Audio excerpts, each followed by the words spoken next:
ಯಾರೋ ಶ್ರೀಮಂತ ವ್ಯಕ್ತಿಗಳಿಗೆ ಬದಲಾವಣೆ ಆಗಿದೆ ಹೊರತು ಯಾವುದೇ ಒಬ್ಬ ಸಾಮಾನ್ಯ ಜನರಿಗೆ ಯಾವುದೇ ರೀತಿಯ ಅನುಕೂಲಗಳಾಗಿಲ್ಲ. ಜಾತಿ ಆಧಾರದ ಮೇಲೆ, ಧರ್ಮದ ಆಧಾರದ ಮೇಲೆ ವಿಶೇಷವಾಗಿ ಜನರನ್ನ ಹೊಡಿತಕ್ಕಂಥ ಕೆಲಸಕ್ಕೆ ಆ ಬಿಜೆಪಿ ಪಕ್ಷ ಕಾರ್ಯಕ್ರಮವನ್ನು ಹಾಕೊಂಡಿದೆ. ಬೇಟಿ ಬಚಾವೋ ಬೇಟಿ ಪಢಾವೋ ಏನಿದೆ, ಹಿಂದಿನ ದಿವಸ ಹೆಣ್ಣು ಮಕ್ಕಳಿಗೆ ಕಡ್ಡಾಯ ಶಿಕ್ಷಣ ನೀಡಬೇಕು ಅಂತಕ್ಕಂಥ ಕಾನೂನಿತ್ತು ನಮಗೆ, ಅದಕ್ಕೆ ಒಂದು ಹೊಸ ಹೆಸರನ್ನ ಇಟ್ಟರು GST.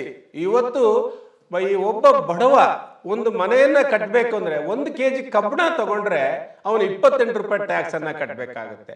ಹೋಟೆಲ್ ನಲ್ಲಿ ಊಟ ಮಾಡಿದ್ರೆ 15 ರೂಪಾಯಿ ಟ್ಯಾಕ್ಸ್ ಅನ್ನ ಕಟ್ಟಬೇಕಾಗುತ್ತೆ. ಯಾವಾಗ ನಮ್ಮ RSS ಮತ್ತು ವಿಶ್ವ ಹಿಂದೂ ಪರಿಷತ್ ಇದೆ, ಇದರಲ್ಲಿ ಅತ್ಯಂತ ಬುದ್ಧಿಜೀವಿಗಳು ಮೇಲ್ಜಾತಿಯವರು, ಅವ್ರು ಮಾತ್ರ ಇದರಲ್ಲಿ ಕಾರ್ಯಕ್ರಮವನ್ನು ರೂಢಿಸ್ತಾರೆ. ಯಾವ ರೀತಿ ಅಂತ ಹೇಳಿದ್ರೆ, ಈ ಬಜರಂಗ ದಳ ಮತ್ತು ಶ್ರೀರಾಮ ಸೇನೆ ಅಂತೇಳಿ ಇತರ ಜಾತಿಯವರನ್ನ, ಶೂದ್ರರನ್ನ ಅದರಲ್ಲಿ ಸೇರಿಸ್ಕೊಂಡ್ಬಿಟ್ಟು, ಚಿಕ್ಕ ಮಕ್ಕಳು ಇರಬೇಕಾದ್ರೆ ಅವರನ್ನ RSS ಅಂತ ಸೇರಿಸ್ಕೊಂಡು ಅವರಿಗೆ ಮೈಂಡ್ ವಾಶ್ ಅನ್ನ ಮಾಡ್ತಾರೆ. ಈಗ 10 ವರ್ಷದಿಂದ ಏನು ಕಾಂಗ್ರೆಸ್ ಸರ್ಕಾರದ ನಮ್ಮ ಮನಮೋಹನ್ ಸಿಂಗ್ ಅವರ ಆಡಳಿತ ನಂತರ ಮೋದಿಜಿಯವರು ಪ್ರಧಾನಮಂತ್ರಿ ಆದರು, ನಾವೆಲ್ಲರೂ ಸಹ ಒಂದು ಬಹಳ ದೊಡ್ಡ ಆಸೆಯನ್ನು, ನಿರೀಕ್ಷೆಯನ್ನು ಇಟ್ಕೊಂಡಿದ್ದೀವಿ. ಈ ನಮ್ಮ ದೇಶದಲ್ಲಿ ಏನಾದ್ರು ಒಂದು ಹೊಸ ಬದಲಾವಣೆ ಆಗುತ್ತೆ, ಹಾಗಾಗಿ ನಮ್ಮ ದೇಶದ ಜನರಿಗೆ ಒಳ್ಳೆಯದಾಗುತ್ತೆ ಅಂತಕ್ಕಂಥ ಭಾವನೆಯನ್ನು ಇಟ್ಕೊಂಡಿದ್ವಿ, ಯಾವ ಪಕ್ಷಾತೀತವಾಗಿ ಇಟ್ಕೊಂಡಿದ್ವಿ. ಆದರೆ ದುರಂತ ಏನಪ್ಪ ಅಂದರೆ, 10 ವರ್ಷದಿಂದ ನಮ್ಮ ದೇಶದಲ್ಲಿ ಬದಲಾವಣೆ ಯಾರಿಗಾಗಿದೆಯಪ್ಪ ಅಂತ ಹೇಳಿದ್ರೆ, ಅದು ಬರೀ BJP ಅವರಿಗೆ ಬದಲಾವಣೆ ಆಗಿದೆ, ಯಾರೋ ಶ್ರೀಮಂತ ವ್ಯಕ್ತಿಗಳಿಗೆ ಬದಲಾವಣೆ ಆಗಿದೆ ಹೊರತು ಯಾವುದೇ ಒಬ್ಬ ಸಾಮಾನ್ಯ ಜನರಿಗೆ ಯಾವುದೇ ರೀತಿಯ ಅನುಕೂಲಗಳಾಗಿಲ್ಲ. ಯಾಕೆಂದರೆ ಕಾಂಗ್ರೆಸ್ಸು ಮಾಡಿರ್ತಕ್ಕಂಥ ನೂರಾರು ಕಾರ್ಯಕ್ರಮಗಳು ಇವತ್ತೂ ಸಹ ಜನರ ಹತ್ರ ಜೀವಂತವಾಗಿ ಉಳ್ಕೊಂಡಿದ್ದಾವೆ. ಆದರೆ BJP ಮಾಡಿರ್ತಕ್ಕಂಥ ಒಂದೇ ಒಂದು ಕಾರ್ಯಕ್ರಮಗಳನ್ನು ನಾವು ಸಹ ಹೇಳಲಿಕ್ಕೆ ಸಾಧ್ಯ ಇಲ್ಲ. ಇದರ ಯಾರ್ಯಾರು BJP ಅಭಿಮಾನಿಗಳು ನೇರವಾಗಿ ನನ್ನ ಜೊತೆಗೆ ಚರ್ಚೆಗೆ ಬಂದರೆ ನಾನು ಆ ಚರ್ಚೆಯಲ್ಲಿ ಮಾತಾಡಲಿಕ್ಕೆ ಸಿದ್ಧ ಇದೆ. ಕಾರಣ ಇಷ್ಟೇ, BJP ಮಾಡಿರ್ತಕ್ಕಂಥದ್ದು ಒಂದು ದೇಶವನ್ನು ವಿಭಜನೆ ಮಾಡ್ತಕ್ಕಂಥದ್ದು, ಜಾತಿ ಆಧಾರದ ಮೇಲೆ, ಧರ್ಮದ ಆಧಾರದ ಮೇಲೆ ವಿಶೇಷವಾಗಿ ಜನರನ್ನು ಹೊಡಿತಕ್ಕಂಥ ಕೆಲಸಕ್ಕೆ ಆ BJP ಪಕ್ಷ ಕಾರ್ಯಕ್ರಮವನ್ನು ಹಾಕ್ಕೊಂಡಿದೆ. ಅದರ ಜೊತೆಯಲ್ಲಿ ಸಾಧಾರಣವಾಗಿ ನಾವು ಯಾವುದೇ ಪಕ್ಷ ಆಡಳಿತಕ್ಕೆ ಬಂದರೆ ಕಾಂಗ್ರೆಸ್ ಆಡಳಿತ, BJP ಆಡಳಿತ ಅಂತೇಳಿ ಹೇಳ್ತಕ್ಕಂಥದ್ದು ನಮ್ಮ ದೇಶದಲ್ಲಿತ್ತು. ಈಗ ಪ್ರತಿಯೊಬ್ಬರ ಬಾಯಲ್ಲೂ ಇರ್ತಕ್ಕಂಥದ್ದು ಮೋದಿ ಆಡಳಿತ. ಮೋದಿ ಏನು ನಮ್ಮ ದೇಶಕ್ಕೆ ನಮ್ಮಲ್ಲಿ ಏನಾದರೂ ಅಧ್ಯಕ್ಷೀಯ ಮಾದರಿ ಏನಾದರೂ ಇದೆಯಾ? ಏನಿಲ್ಲ. ಅಮೇರಿಕದ ರೀತಿಯಲ್ಲಿ ಅಧ್ಯಕ್ಷ ಮಾದರಿ ಇಲ್ಲ. ಒಬ್ಬ ಪ್ರಧಾನಮಂತ್ರಿ, ಆ ಪ್ರಧಾನಮಂತ್ರಿ ಹಿಂದೆ ಒಂದು ದೊಡ್ಡ ಆಡಳಿತ ಮಂಡಳಿ ಇರುತ್ತೆ. ಸೊ ಹಾಗಾಗಿ ಪ್ರತಿಯೊಂದಕ್ಕೂ ಮೋದಿ ಅಂತೇಳಿ ಹೇಳ್ತಕ್ಕಂಥದ್ದು ಯಾವುದೂ ಇಲ್ಲ. ಅದರ ಜೊತೆಯಲ್ಲಿ ನಮ್ಮ ಒಂದಷ್ಟು ಕಾರ್ಯಕ್ರಮಗಳಿದ್ವು. ಯಾವ್ಯಾವುದು ಬೇರೆ ಬೇರೆ ಭಾಷೆಗಳಲ್ಲಿ, ಆಯಾ ಸ್ಥಳೀಯ ಭಾಷೆಗಳಿರ್ತಕ್ಕಂಥ ಎಲ್ಲ ಕಾರ್ಯಕ್ರಮಗಳ ಹೆಸರನ್ನು ಹಿಂದಿಯಲ್ಲಿ ಬದಲಾವಣೆ ಮಾಡಿರ್ತಕ್ಕಂಥದ್ದು ಬಹಳ ದೊಡ್ಡ ಸಾಧನೆ ಅಂತೇಳಿ ನನ್ನ ಉದಾಹರಣೆಗೆ ಬೇಟಿ ಬಚಾವೋ ಬೇಟಿ ಪಢಾವೋ ಏನಿದೆ, ಹಿಂದಿನ ದಿವಸ ಹೆಣ್ಣು ಮಕ್ಕಳಿಗೆ ಕಡ್ಡಾಯ ಶಿಕ್ಷಣ ನೀಡಬೇಕು ಅಂತಕ್ಕಂಥ ಕಾನೂನಿತ್ತು ನಮಗೆ, ಅದಕ್ಕೆ ಒಂದು ಹೊಸ ಹೆಸರನ್ನು ಇಟ್ಟರು. ಇನ್ನು ಆಯುಷ್ಮಾನ್ ಭಾರತ್ ಅಂತೇಳಿ ಹೇಳಿದರು. ನಮ್ಮ ಆರೋಗ್ಯ ವಿಮೆಗಳು ನಮ್ಮ ರಾಜ್ಯದಲ್ಲಿ, ನಮ್ಮ ದೇಶದಲ್ಲಿ ಬೇರೆ ಬೇರೆ ರೀತಿಯಲ್ಲಿ ಜನರಿಗೆ ತಲುಪ್ತಾ ಇತ್ತು.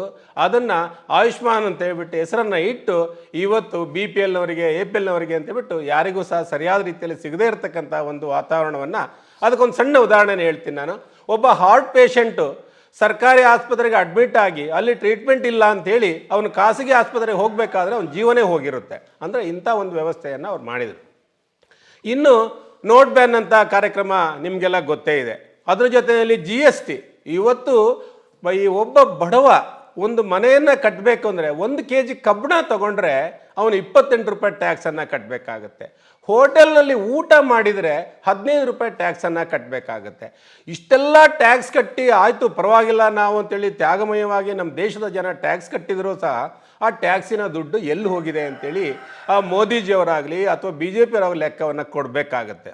ಹಾಗಾಗಿ ಫಸ್ಟ್ ಆಫ್ ಆಲ್ ಇಷ್ಟೊಂದು ಟ್ಯಾಕ್ಸನ್ನು ಕಲೆಕ್ಟ್ ಮಾಡಿದರು GST ಹೆಸರಿನಲ್ಲಿ, ಇಷ್ಟೊಂದು ಸಮಸ್ಯೆಗಳನ್ನು ಜನರ ಮುಂದೆ ಇಟ್ಟರು. ಆದರೆ ಆ ದುಡ್ಡನ್ನು ಏನಾದರೂ ನಮ್ಮ ದೇಶ ಸಮೃದ್ಧಿ ಆಗಿದ್ದರೆ ನಾವು ಅದನ್ನು ಒಪ್ಕೊಳ್ತಾ ಇದ್ವಿ. ನಾವು ಏನು ಸ್ವಿಸ್ ಬ್ಯಾಂಕ್ನಲ್ಲಿ ಇರ್ತಕ್ಕಂಥ ಹಣವನ್ನು ತರ್ತೇವೆ ಈ ದೇಶಕ್ಕೆ, ಎಲ್ಲ ಜನರಿಗೆ ನಾವು ಪ್ರತಿಯೊಬ್ಬರ ಅಕೌಂಟಿಗೆ 15,000 ಹಣವನ್ನು ಹಾಕ್ತೇವೆ ಅಂತಕ್ಕಂಥದ್ದನ್ನು ಮಾಡಿದರು. ಸ್ವಿಸ್ ಬ್ಯಾಂಕ್ಲಿರ್ತಕ್ಕಂಥ ಹಣವನ್ನು ತರಲಿಲ್ಲ, ಅಥವಾ ಯಾರ ಅಕೌಂಟಿಗೂ 1 ರೂಪಾಯಿ ದುಡ್ಡನ್ನು ಹಾಕಿಲ್ಲ. ಎಲ್ಲ ಜೋಬಿನಿಂದ GST ಮುಖಾಂತರ ಕಸಿತಕ್ಕಂಥ ಕೆಲಸವನ್ನು ಮೋದಿಜಿಯವರು ಮಾಡಿದರು. ಇಷ್ಟೆಲ್ಲ ಮಾಡಿ ಆದಮೇಲೂ ನಾನು ತಿಳಿದಿರ್ತಕ್ಕಂಥ ಒಂದು ಸರ್ಕಾರ ಕೊಟ್ಟಿರ್ತಕ್ಕಂಥ ಅಂಕಿಅಂಶದ ಪ್ರಕಾರ ನಿಮಗೊಂದು ಮಾತನ್ನು ಹೇಳ್ತೇನೆ ನಾನು. ಮನಮೋಹನ್ ಸಿಂಗ್ ಅವರು ತಮ್ಮ ಅಧಿಕಾರವನ್ನು ಬಿಡ್ತಕ್ಕಂಥ ಸಂದರ್ಭದಲ್ಲಿ ನಮ್ಮ ದೇಶದಲ್ಲಿ 53 ಲಕ್ಷ ಕೋಟಿ ಸಾಲ ಇತ್ತು. 53 ಲಕ್ಷ ಕೋಟಿ ಸಾಲ ಇತ್ತು. ಇವತ್ತು 193 ಲಕ್ಷ ಕೋಟಿ ಸಾಲ ಆಗಿದೆ. ಪ್ರತಿ ಒಬ್ಬ ನಾಗರಿಕನ ಮೇಲೆ ಲಕ್ಷಾಂತರ ರೂಪಾಯಿ ಸಾಲ ಇದೆ. ಹಾಗಾದರೆ ಇವರು ಇಷ್ಟೊಂದು ಹಣ ಕಲೆಕ್ಟ್ ಮಾಡಿನೂ ಸಹ ಯಾವ ರೀತಿಯಾಗಿ ಆಡಳಿತವನ್ನು ಮಾಡಿದ್ದಾರೆ ಅನ್ನೋದಕ್ಕೆ ಒಂದು ನಿದರ್ಶನ. ಇನ್ನು ಕಾಂಗ್ರೆಸ್ ಪಕ್ಷದ ಬಗ್ಗೆ ನಾನು ಹೇಳಬೇಕು ಅಂತೇಳಿ ಹೇಳಿದರೆ, ನೋಡಿ, ಕಾಂಗ್ರೆಸ್ ಪಕ್ಷ ಇವತ್ತು ಭೂ ಸುಧಾರಣೆ ಕಾಯ್ದೆಯನ್ನು ತಂದು ಇವತ್ತು ಪ್ರತಿಯೊಬ್ಬರ ಹತ್ರ ಏನಾದರೂ 1 ಎಕರೆ ಅರ್ಧ ಎಕರೆ ಭೂಮಿ ಇದ್ದರೆ ಅದು ಕಾಂಗ್ರೆಸ್ ಸರ್ಕಾರದ ಕೊಡುಗೆ ಆಗಿದೆ. ಅದು 73ರಲ್ಲಿ ಶ್ರೀಮತಿ ಇಂದಿರಾ ಗಾಂಧಿಯವರು ಬ್ಯಾಂಕನ್ನು ರಾಷ್ಟ್ರೀಕರಣ ಮಾಡದೇ ಇದ್ದಿದ್ದರೆ ಇವತ್ತು ಸಾಮಾನ್ಯ ಜನ ಯಾರೂ ಸಹ ಬ್ಯಾಂಕಿಗೆ ಹೋಗೋಂಥ ಪರಿಸ್ಥಿತಿ ನಿರ್ಮಾಣ ಆಗ್ತಾ ಇಲ್ಲ. ದುರಾದೃಷ್ಟ ಏನಾಯ್ತಪ್ಪ ಅಂತ ಹೇಳಿದರೆ, ಆ 73ರಲ್ಲಿ ರಾಷ್ಟ್ರೀಕರಣ ಮಾಡಿರ್ತಕ್ಕಂಥ ಬ್ಯಾಂಕ್ಗಳನ್ನು ಮೋದಿಜಿಯವರು ಗುಜರಾತ್ನಲ್ಲಿ ಬಹಳ ದೊಡ್ಡ ಸಾಧನೆ ಆಗಿದೆ, ಉತ್ತರ ಭಾರತದಲ್ಲಿ ಬಹಳ ದೊಡ್ಡ ಸಾಧನೆ ಆಗಿದೆ ಅಂತ ಹೇಳ್ಕೊಳ್ತಕ್ಕಂಥ ಮೋದಿಜಿಯವರು ಅಲ್ಲಿ ಮುಳುಗಿ ಹೋಗಿರ್ತಕ್ಕಂಥ ನಾರ್ತ್ ಇಂಡಿಯಾ ಬ್ಯಾಂಕ್ಗಳಿಗೆ ನಮ್ಮ ಸೌತ್ ಇಂಡಿಯಾ ಬ್ಯಾಂಕ್ಗಳನ್ನು ಜೊತೆಗೂಡಿಸೋದರ ಮುಖಾಂತರ ಇವತ್ತು ನಮ್ಮ ಬ್ಯಾಂಕ್ಗಳನ್ನು ದಿವಾಳಿ ಹಂತಕ್ಕೆ ತಗೊಂಡೋಗ್ತಕ್ಕಂಥ ಕೆಲಸವನ್ನು ಸಹ ಮಾಡಿದ್ದಾರೆ. ಇನ್ನು ನಾನು ವಾಜಪೇಯಿ ಅವ್ರನ್ನ ನೆನೆಸ್ಕೊಳ್ತೀನಿ. ನಾನು ಇವತ್ತೇನಾದರೂ BJP ಪಕ್ಷದಲ್ಲಿ ಕೆಲಸ ಆಗಿದ್ದಿದ್ರೆ, ಒಂದು ನಮ್ಮ ರಸ್ತೆಗಳ ಅಭಿವೃದ್ಧಿ ಆಗಿದ್ದರೆ ವಾಜಪೇಯಿ ಅವರ ಕನಸು. ಹೇಳಿ ಸ್ವಾಮಿ, ಯಾರು ವಾಜಪೇಯಿ ಅವರ ಹೆಸರನ್ನು ಹೇಳ್ತಾ ಇದ್ದಾರೆ? ಇವತ್ತು ರಾಮ ಮಂದಿರದ ಹೆಸರಿನಲ್ಲಿ ಇವತ್ತು ಬಹಳ ದೊಡ್ಡ ಸಾಧನೆಯನ್ನು ಮಾಡದಂತೆ ಜನರಿಗೆ ಹೇಳ್ತಾ ಇದ್ದಾರಲ್ಲ. ರಾಮ ಮಂದಿರ ಕಟ್ತಕ್ಕಂಥದ್ದು ಆ ಭಾಗದಲ್ಲಿರ್ತಕ್ಕಂಥ ಧಾರ್ಮಿಕ ಮುಖಂಡರುಗಳ ಕೆಲಸವೇ ಹೊರತು ಮೋದಿಜಿ ಕೆಲಸ ಅಲ್ಲ ಅದು. ಹಾಗಾಗಿ ಮೋದಿಜಿದು ಏನು ಪಾತ್ರ? ಮೋದಿಜಿನೊಬ್ಬ ಸಾಮಾನ್ಯ ವ್ಯಕ್ತಿ, ಅಲ್ಲಿ ಭಕ್ತ, ಅಷ್ಟು ಬಿಟ್ಟರೆ ಏನೂ ಇಲ್ಲ.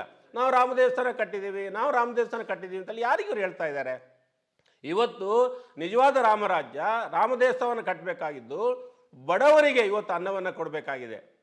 ಸಿದ್ದರಾಮಯ್ಯವರು 5 kg ಅಕ್ಕಿಯನ್ನು ಹೆಚ್ಚುವರಿ ಕೊಡ್ತೀವಿ ಅಂತೇಳಿ ಕೇಳಿದರು, ಆದರೆ ಹಣ ಕೊಡ್ತೀವಿ ಅಂತ ಕೇಳಿದರು, ಅಕ್ಕಿಯನ್ನೇ ಕೊಡಲಿಲ್ಲ ಇವತ್ತು.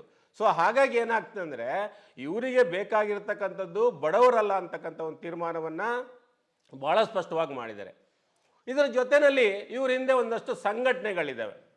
ಒಂದು RSS ಇದೆ, ವಿಶ್ವ ಹಿಂದೂ ಪರಿಷತ್ ಇದೆ, ಶ್ರೀರಾಮ ಸೇನೆ ಇದೆ, ಬಜರಂಗ ದಳ ಇದೆ. ನೋಡಿ, ಇವು 4 ಸಂಘಟನೆಗಳು ಯಾವ ರೀತಿಯಾಗಿ ಕೆಲಸ ಮಾಡ್ತವೆ ಅಂತಕ್ಕಂಥದ್ದನ್ನ ನೀವು ತಿಳ್ಕೊಬೇಕಾಗತ್ತೆ ಎಲ್ಲರೂ. ಯಾಕೆಂದರೆ ಮೋದಿ ಅಂತ ಹೇಳ್ಬೇಕಾದ್ರೆ ಮೊದಲು ಅದರ ಹಿಂದೆ ಇರ್ತಕ್ಕಂಥ ಅಜೆಂಡಾಗಳನ್ನು ಸಹ ತಿಳ್ಕೊಬೇಕಾಗತ್ತೆ. ಯಾವಾಗ ನಮ್ಮ RSS ಮತ್ತು ವಿಶ್ವ ಹಿಂದೂ ಪರಿಷತ್ ಇದೆ, ಇದರಲ್ಲಿ ಅತ್ಯಂತ ಬುದ್ಧಿಜೀವಿಗಳು, ಮೇಲ್ಜಾತಿಯವರು, ಅವ್ರು ಮಾತ್ರ ಇದರಲ್ಲಿ ಕಾರ್ಯಕ್ರಮವನ್ನು ರೂಢಿಸ್ತಾರೆ. ಯಾವ ರೀತಿ ಅಂತ ಹೇಳಿದ್ರೆ, ಈ ಬಜರಂಗ ದಳ ಮತ್ತು ಶ್ರೀರಾಮ ಸೇನೆ ಅಂತೇಳಿ ಇತರ ಜಾತಿಯವರನ್ನ, ಶೂದ್ರರನ್ನು ಅದರಲ್ಲೇ ಸೇರಿಸ್ಕೊಂಡ್ಬಿಟ್ಟು, ಚಿಕ್ಕ ಮಕ್ಕಳು ಇರಬೇಕಾದ್ರೆ ಅವರನ್ನು RSS ಅಂತ ಸೇರಿಸ್ಕೊಂಡು ಅವರಿಗೆ ಮೈಂಡ್ ವಾಶನ್ನು ಮಾಡ್ತಾರೆ. ಯಾವ ರೀತಿ ಮೈಂಡ್ ವಾಶ್ ಮಾಡ್ತಾರಪ್ಪ ಅಂತ ಹೇಳಿದರೆ, ನಿಮ್ಮ ತಾಯಿಗಿಂತ, ನಿಮ್ಮ ತಂದೆಗಿಂತ, ನಿಮ್ಮ ಮನೆಗಿಂತ ಈ ದೇಶ ದೊಡ್ಡದು, ಈ ದೇಶವೇ ನಮಗೆಲ್ಲದಕ್ಕೂ ಸರ್ವಶ್ರೇಷ್ಠ, ಹಾಗಾಗಿ ದೇಶವನ್ನೇ ಮೊದಲು ನೀವು ನೋಡಬೇಕು, ನಿಮಗೆ ಯಾವ ಉದ್ಯೋಗನೂ ಬೇಡ, ಯಾವುದು ಬೇಡ ಅಂತಕ್ಕಂಥ ಮಾತನ್ನು ಹೇಳ್ತಾರೆ. ಸೊ ಹಾಗಾಗಿ ಏನಾಗುತ್ತೆ ಅಂತ ಹೇಳಿದ್ರೆ, ಆ ಮಕ್ಕಳು ತಮ್ಮ ಮೈಂಡ್ನಲ್ಲಿ ತಗೊಂಡು ಆ ನಂತರದಲ್ಲಿ ಇವತ್ತು RSS ಮತ್ತು ವಿಶ್ವ ಹಿಂದೂ ಪರಿಷತ್ತು ಎಲ್ಲಾದರೂ ಅವರು ಯಾರಿಗಾರು ಗಲಾಟೆಗೆ ಯಾವ ಹೋಗಿದ್ದು ನೋಡಿದಿರಾ ನೀವು? ಇಲ್ಲ.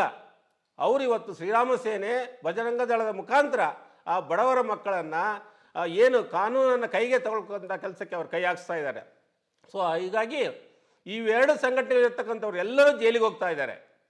RSS ಮತ್ತು ವಿಶ್ವ ಹಿಂದೂ ಪರಿಷತ್ ಇರ್ತಕ್ಕಂಥ ಯಾರೂ ಸಹ ಜೈಲಿಗೆ ಹೋಗ್ತಾ ಇಲ್ಲ, ಅವರೆಲ್ಲ ಮೇಲ್ಗಡೆ ಕೂತ್ಕೊಂಡು ರೂಲಿಂಗನ್ನು ಮಾಡ್ತಾ ಇದ್ದಾರೆ. ಸೊ ಈ ನಿಟ್ಟಿನಲ್ಲಿ ನಾವು ಹೇಳ್ತಾ ಹೋದರೆ ಸಾವಿರ ಮೋದಿಗಳು ಮಾಡಿರ್ತಕ್ಕಂಥ ತಪ್ಪು ಇವತ್ತು ನಮ್ಮ ಜನ ಒಂದು ಊಟ ಮಾಡದೇ ಇರ್ತಕ್ಕಂಥ ಪರಿಸ್ಥಿತಿಯನ್ನು ತಲುಪಿದ್ದಾರೆ ಅಂತ ಹೇಳಿದ್ರೆ ತಪ್ಪಾಗಲಿಕ್ಕಿಲ್ಲ. 1 ಸೆಕೆಂಡ್ ಕ್ಲೋಸ್ ಮಾಡ್ತೀರಾ? ಚೂರು ಡ್ರೈ ಆಗ್ತದೆ ಅದಕ್ಕೆ, ಆಯಿತಾ?